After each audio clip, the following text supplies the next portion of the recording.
ఉన్న 342 కిలోమీటర్ల గ్రీన్ఫీల్డ్ హైవేలో ప్రవేశించాలన్నా, ఆ హైవే నుంచి బయటికి రావాలన్నా ఎక్కడ పడితే అక్కడి నుంచి రావడానికి కుదరదన్నమాట.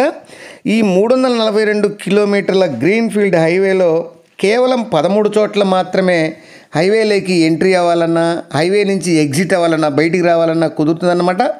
వీటిని ఇంటర్ జంక్షన్ లొకేషన్స్ అని కూడా అంటారు. గ్రీన్ఫీల్డ్ హైవేలో ఎక్కడెక్కడ ఎంట్రీ ఎగ్జిట్ దారులనే ఏర్పాటు చేస్తారో చూద్దాం.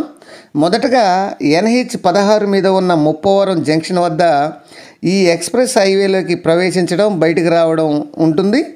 గ్రీన్ఫీల్డ్ హైవేలో ముప్పవరం మొట్టమొదటి ఇంటర్చేంజ్ పాయింట్ అన్నమాట.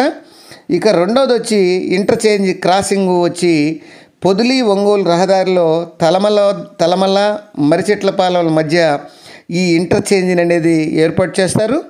అంటే అద్దంకి, వినుకొండ, నరసరావుపేట, కుర్చేడు వీరంతా ఇక్కడ ప్రయాణికులందరూ కూడా ఈ హైవేలో ప్రయాణించాలంటే ఇంటర్చేంజ్ పాయింట్ ముప్పవరం పాయింట్లోకి వెళ్ళాలి.